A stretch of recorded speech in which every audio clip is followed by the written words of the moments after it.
Hola, estás escuchando Trazando la Plomada o estás viendo por YouTube Trazando la Plomada, un programa de una conversación acerca de temas de la fe y en estos momentos, en estos últimos tiempos, poniendo énfasis en lo que es precisamente los tiempos que estamos, valga la redundancia, los tiempos que estamos viviendo, tiempos que a juzgar de la realidad contrastando con la escritura, son los tiempos finales. Así que hay que estar listo.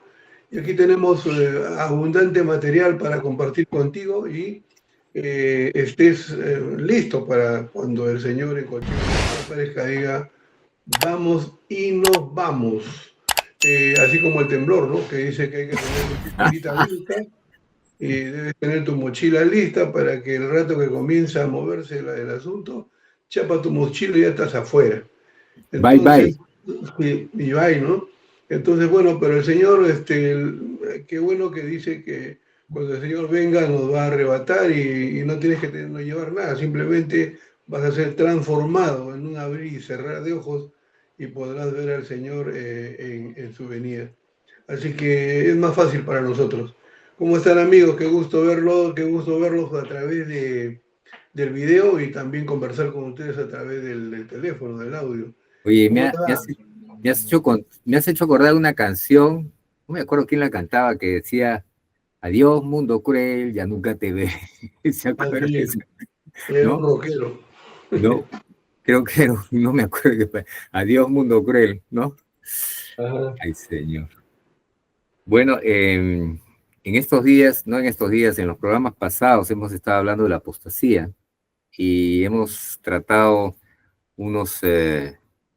unos versos de la palabra de Dios que nos habla de justamente de ello. Y ahora lo que queríamos era continuar, pero antes un poco para los que no han escuchado el programa pasado y los invitamos a que lo hagan, ¿no? Lo van a encontrar en YouTube. Eh, Hablamos en Hebreos 3, del 12 al 3, de que decía, del 12 al 13, perdón, hablaba la palabra de Dios que decía que un corazón incrédulo, cuando uno cae en incredulidad, dice que nos lleva a la apostasía. Pero también dice el verso, nos hace una alerta y nos dice, antes que suceda esto, reúnanse y anímense unos a otros entre creyentes y exhórtense para no caer por la dureza que produce el pecado. Entonces, si hacemos un resumen de esta porción de la escritura que tratamos en programas pasados, es cuiden su vida espiritual, cuiden con quienes se juntan, qué escuchan, porque dice que es muy fácil poder caer en incredulidad. En otras palabras, nuestras vidas espirituales necesitan mantenimiento, igual que un vehículo, igual que cualquier máquina o equipo, necesita mantenimiento porque todo va decayendo en el mundo. Y como sabemos que el mundo está bajo el maligno, pues definitivamente hay un proceso constante de atacar nuestra vida espiritual y por lo tanto necesitamos estar juntándonos unos con otros. También vimos 1 Timoteo 4, que también había otra alerta de parte de Dios, dice, tengan cuidado con lo que escuchan, tengan cuidado con lo que escuchan, dice, ¿no? Espíritus engañadores y doctrina de demonios que vienen por parte de mentirosos e hipócritas, ustedes lo pueden leer ahí en Timoteo 4, 1 al 3, y el mismo tema, esa advertencia de parte de Dios, ¿no? Que dice, reúnanse y tengan cuidado con lo que escuchan. El día de hoy vamos a hablar de lo que la palabra de Dios nos advierte en Hebreos 10, 24. Y si podemos estar juntos con las Biblias, vamos leyendo desde el 22, porque es una invitación de Dios para acercarnos a Él. Hebreos 10, 22. Dice, acérquense con un corazón sincero, en plena certidumbre de fe, purificados los corazones de una mala conciencia y lavados los cuerpos con agua pura. El siguiente verso dice, manténganse firmes sin fluctuar la confesión de nuestra esperanza, porque fiel es el que ha prometido. Dios nos anima acá y nos dice, permanezcan fieles, entren a mi presencia, juntémonos en esto, vamos juntos en esto, ¿ya? Y porque fiel es el que le ha prometido. Dios ha prometido que nos tiene algo mejor de lo que existe ahora, así es que dice el Señor, manténgase firme. Y ahora vamos a lo que tiene que ver con el riesgo de caer en apostasía, y dice el verso 24, considérense unos a otros para estimularse al amor y a las buenas obras. O sea, estimúlense a hacer el bien y andar en amor. Y el verso 25 dice, no dejando de congregarse, como algunos tienen por costumbre, sino exhortándose y tanto más, miren este detalle al final, ¿eh? Y tanto más, o sea, tengan más cuidado ahora cuando ven que aquel día se acerca. Entonces la Escritura nos está alertando de que en los últimos días la circunstancia espiritual va a ser más decadente, como lo que estamos viendo. Entonces, la palabra de Dios acá nos está diciendo, no dejen de congregarse, manténganse firme, reúnanse, considérense, dice, en el amor y en las buenas obras, de tal manera que puedan permanecer y no suceda lo que dice en el verso 26.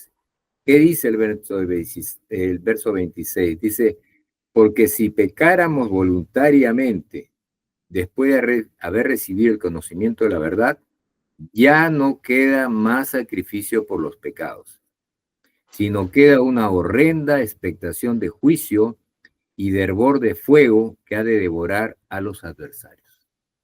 Y esta palabra está dirigido a creyentes, no está dirigido a la gente que no conoce a Dios, está dirigido a creyentes. Y nos está advirtiendo del programa pasado con los otros versos o porciones de la Escritura que hemos estado revisando. Dice, el que cree que está firme, mire que no caiga. Tengamos cuidado, dice, con lo que hemos oído, no vaya a ser que nos deslicemos, dice la Escritura en Hebreos 2.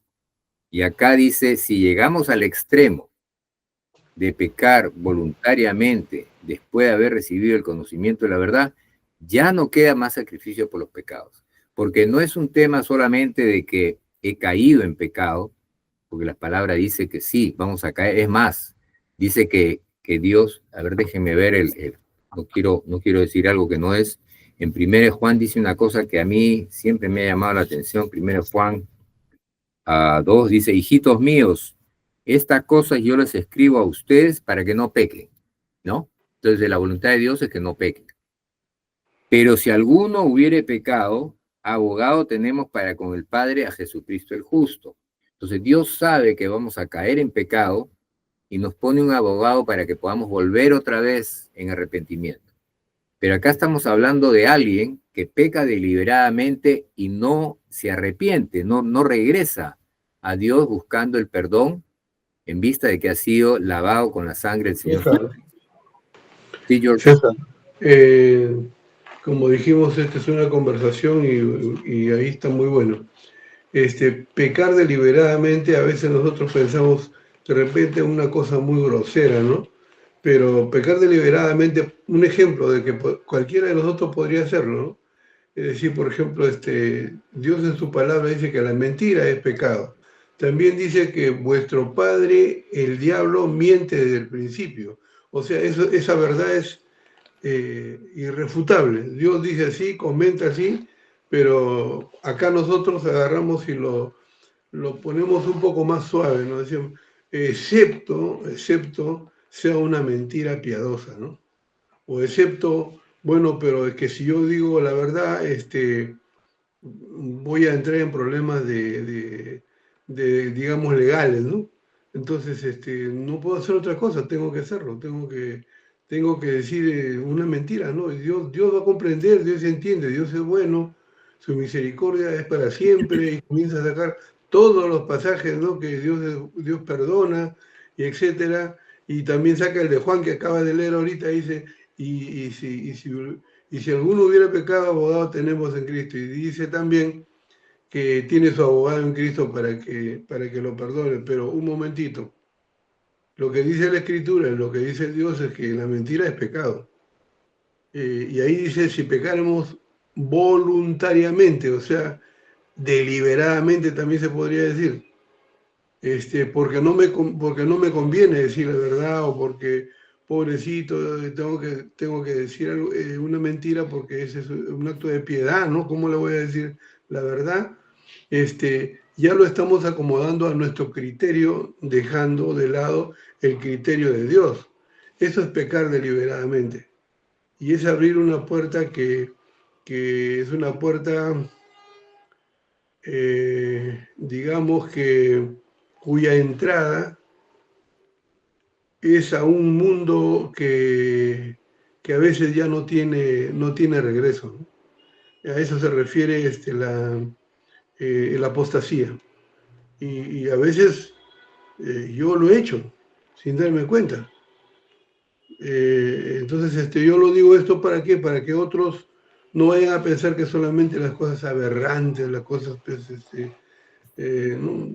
digamos, pecados de matar, de qué sé yo, pues, gente pues, de lo más perversa posible. De eso está hablando, ¿no? Está hablando de pecados que nosotros, cualquier creyente lo hace deliberadamente. Y es progresivo, ¿no, Jorge? Y es Progresivo, va, progresivo. como que va Nosotros abrimos la aumentando. puerta sí, y comienza la cosa no hay para, no hay cuándo parar. Estaba hablando antes, para que sea más claro el asunto, estaba hablando antes compartiendo con mis hermanos César, con Jorge, le decía que cuando Dios habló con Adán y Eva acerca de no comer del árbol del conocimiento del bien y del mal, dijo, el día que ustedes lo comen van a morir. O sea, ya no hay retorno. Vas a entrar a ese sitio y ya no hay retorno, ya no hay vuelta atrás. Y desde ahí el hombre peca y peca y peca. Hasta ahora nosotros seguimos pecando. Y ya no hay retorno hasta que viene Jesucristo y hace ese acto de salvación, porque nuestro final era pues el fuego eterno, ¿no? Pero viene Jesucristo y nos salva. Pero todavía vivimos en un cuerpo contaminado y a eso se refiere el apóstol Juan que acaba de leer, y dice, pero, ¿no? Ese pero es muy importante, ese pero, si, o sea, no es un estilo de vida mentir, pero por ahí se te escapa una, bueno, inmediatamente anda el Señor, confiésale y apártate, ya no vuelvas a hacerlo otra vez deliberadamente. El otro día escuchaba a unos jóvenes que estarían entre los 35 y 40 años, pero que yo los he visto pequeños en la iglesia, ¿no? Se han criado en la iglesia, con padres creyentes y todo, pero la verdad es que me sentí un poco triste cuando escuché la conversación. Hablaban de una filosofía que yo no la conozco, pero como que todos, uno de ellos decía que había encontrado en esta filosofía un propósito de vida, que le daba pues orientación, que le daba pues una ruta segura y que se estaba escuchando a unas personas que te enseñaban de estas cosas y que yo personalmente nunca he escuchado eso, pero lo que escuchaba era una cosa como si fuera una secta o algo por el estilo, ¿no? Y la verdad es que gente de iglesia, gente que se ha criado en la iglesia, pero me da la impresión, un poco porque no los he visto muy seguido, pero por lo que conversé con ellos, me dio la impresión que han descuidado eso, ¿no? La búsqueda, la comunión con el Espíritu de Dios, la búsqueda de la palabra, todos están muy ocupados en hacer las cosas que hay que hacer, entonces descuidan la palabra y de repente se meten ahí unas ideas, unas filosofías y de repente, no sé, encuentran algo que les da sentido y entran en sus razonamientos propios y la verdad que me preocupé mucho porque ya con una de estas personas estoy conversando, estoy hablándole la pared. Es más, le envié uno de estos programas que tenemos grabado de la apostasía, me dio las gracias y bueno, sé que tengo que acercarme más y poder ayudarlo porque tengo la sensación de que ha caído en eso que dice primero de Timoteo, ¿no? Tengan cuidado esas doctrinas de demonios y todas esas cosas meas raritas, ¿no? Sí. Pienso que debemos de añadir a lo que estamos conversando, que la palabra de Dios nos dice de que el estado de la iglesia es un estado donde hay niños, hay jóvenes, hay adultos espirituales. O sea, el pecado que un adulto va a cometer va a ser muy diferente en el sentido de práctica de un joven, en el sentido de práctica de un niño, ¿no? O sea, estamos hablando del mundo espiritual, ¿no? O sea, sabemos que un niño, humanamente hablando, no le voy a dar muchas responsabilidades que no las puede hacer, porque entonces va a colapsar. Igual manera, un joven y ya un adulto se supone que tiene más manejo de muchas cosas en la vida, por consiguiente se espera de él una respuesta correcta, ¿no? Entonces, desde mi observación y de lo que estamos hablando aquí al respecto de Hebreos, no estamos hablando de una iglesia madura, porque la iglesia es inmadura. Se parece más a una niña y a un joven, y los maduros que hay en la iglesia son poquísimos, poquísimos. O sea, y es lo mismo que encontraba Pablo. Pablo encontraba en las iglesias una situación, Gálatas, por ejemplo, Gálatas insensatos, ¿quién os fascinó para sacaros de la verdad? O sea que eran creyentes los Gálatas, pero eran niños, que fácilmente se les podía robar la verdad. Entonces, de igual manera, nosotros aquí en el Perú tenemos niños en las iglesias. Y esos niños son porque todavía necesitan estar bajo tutores y cuidadores. Entonces el problema ya no solamente es que el niño comete pecado, sino también que el tutor y el cuidador no está haciendo su chamba, no está haciendo su trabajo de poder edificar al niño para que pueda tener esa luz necesaria y pueda verdaderamente dejar de pecar, ¿no? O sea, igual, bueno, como sabemos que va a dejar de pecar cuando la palabra de Dios y cuando el Espíritu Santo fluyen en su corazón de tal manera de que ya el niño se hace dependiente del Espíritu y de la palabra, algo que no sucede en un nuevo creyente, ¿no? En un nuevo creyente está con un primer amor, está deseoso de conocer más de Dios, pero no maneja Biblia, o sea, le cuesta leer la Biblia, lee pasajes algunos nada más, escucha el mensaje que el pastor da, pero no está leyendo la Biblia como un adulto que la lee una vez al año, ¿no? O sea, nosotros los que creemos en la palabra y creemos que es el fundamento de nuestra vida, la leemos una vez al año completa, porque no solamente leemos un versículo, no solamente escuchamos el mensaje, sino que la leemos completamente todo una vez al año, porque necesitamos tener el pleno conocimiento de lo que dice desde Génesis hasta Apocalipsis, para luego poder entender lo que los libros dicen. Entonces, eso no sucede en los niños espirituales, tampoco sucede en los jóvenes espirituales. Yo he tenido bibliología con varias iglesias y les decía, bueno, hermanos, vamos a leer la palabra de Dios y enseñarles cómo manejar y hacer una metodología de la lectura. Y cuando yo empiezo a preguntar sobre cuántos habían leído toda la Biblia, solamente uno.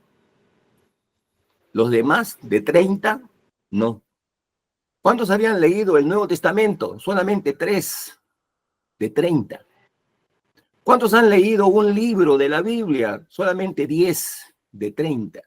O sea que el manejo de la palabra de Dios es mínimo. Entonces, si hay un manejo de la palabra de Dios que es mínimo, entonces fíjese lo que dice el texto que hemos leído en Hebreos, ¿ok? Dice el verso 22, y acerquémonos con corazón sincero, dice, y en plena certidumbre de fe, y luego dice, purificados los corazones de mala conciencia. O sea, ¿qué es lo que a mí me purifica mi corazón de la mala conciencia? Es la palabra. Toda la palabra es escritura de Dios para corregir, redarguir en justicia, a fin de que todo hombre de Dios sea enteramente preparado para toda buena obra. Y luego sigue diciendo, dice, y lavados los cuerpos con agua pura, dice, y manténganse firmes, dice. Esta palabra, mantengámonos firmes sin fluctuar, dice. O sea, sin estar como una ola, no, bien, no van, sube y baja, no, sin fluctuar, dice, de nuestra esperanza. ¿Y qué cosa es la esperanza? La esperanza es doctrina, la esperanza es el advenimiento de Jesucristo, la esperanza es el sacrificio completo del Señor Jesucristo, que nosotros debemos tenerlo así, bien entendidos, para que no tengamos el problema de que el diablo nos viene y nos roba, porque el diablo nos roba no porque puede, sino porque nosotros le damos lugar. Como creyentes, el diablo no puede. Pero ¿cuándo el diablo puede? Cuando nosotros le damos lugar para que él lo haga. Y como dijo Jorge, ¿no? O sea, cuando uno peca en una cosa pequeña y no la pone en el orden bíblico para corregirla, arrepentirse y volver a una relación íntima con el Señor, ahí viene el gran problema. Ahora, con este ejercicio que estamos teniendo ahorita de lo que la Biblia nos está enseñando, es de que otra cosa que debemos ver es qué nos están enseñando los hermanos que están como ayudadores nuestros. para que podamos verdaderamente corregir el mal. Si yo escucho, por ejemplo, que me dicen a mí, no, es que la Biblia, sí, tengo que creerla, pero no nos olvidemos que tiene muchos errores. Hay muchos pasajes que tienen error, hay muchos criterios que no se saben interpretar, no se sabe, que de repente los han puesto otros. Entonces empieza a haber una duda y una crítica a la Biblia, de tal manera que ya no la tienes como tu autoridad moral de vida, en el sentido de que debe de edificarte en todo lo que es el ser humano.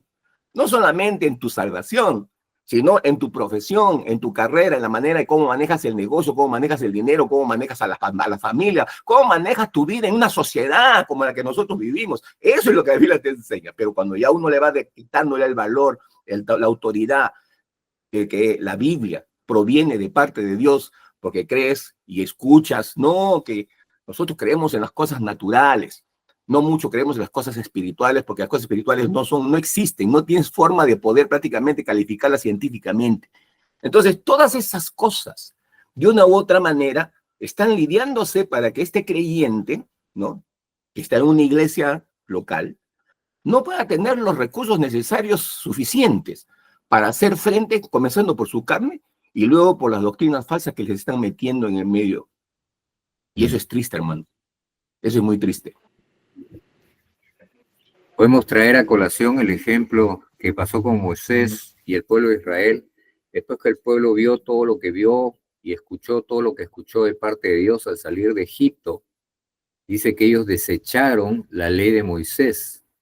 Y ahí, si seguimos leyendo en Hebreos 10, 28, dice, el que desecha la ley de Moisés por el testimonio de 2 o 3 testigos muere irremisiblemente. Y desechar significa dar la espalda.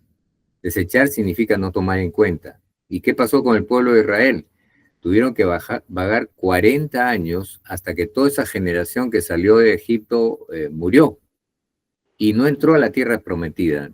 Y ese viaje de Israel hacia la tierra prometida es el viaje justamente de un ser humano que Dios quiere llevarlo justamente a su presencia, al reino de los cielos. La tierra prometida viene a ser, pues, en el ámbito espiritual, el reino de Dios, y Dios viene a llevarse a su pueblo al otro lado, y Israel era su pueblo. Dice que habían clamado, Dios escuchó el clamor y envió un salvador o un mediador, que es Moisés, pero sin embargo dice después en el Nuevo Testamento, en Corintios, dice, ¿y quién, o en Hebreos, disculpe, no me acuerdo bien, pero dice, ¿y quiénes son los que habiendo oído y habiendo visto, quiénes son los que murieron en el desierto? No fueron aquellos que estuvieron en Egipto, no fueron aquellos que recibieron la ley de parte de Moisés, pero sin embargo murieron. ¿Y por qué murieron?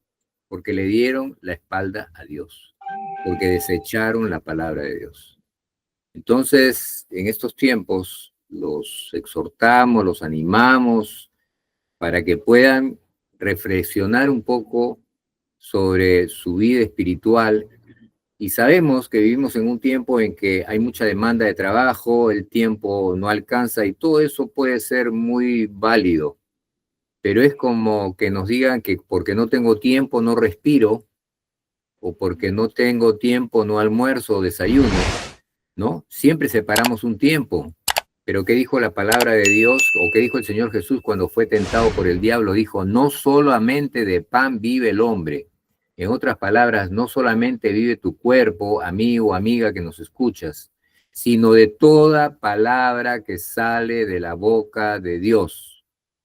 Y la palabra que sale de la boca de Dios está aquí en las Escrituras y en la comunión con el Espíritu Santo, porque hay momentos en que el Espíritu de Dios te va a dar revelación de la palabra de Dios, por supuesto basado en la Biblia, y te va a decir cosas de detalle de tu propia vida. Y si no le damos tiempo al Espíritu y no le damos tiempo a la palabra, somos como unos ciegos que guían a otros ciegos, y somos gente que anda en oscuridad, como estar metido en una selva sin ningún camino, sin ninguna ruta. El fin de todas esas personas, pues, es la muerte. Y nadie quiere, Dios dice que no quiere la muerte de ningún ser humano. Por eso pagó el precio de venir a esta tierra. Bien, vamos a continuar en el siguiente media hora para los que nos escuchan en Radio Pacífico y en el siguiente programa para los que nos ven en YouTube continuando con un capítulo más de este tema de la apostasía y recibiendo del mismo Dios aquellas alertas para estar preparados, para evitar poder caer en este tipo de mal que es muy grande. No se vayan, estamos de regreso en unos momentos.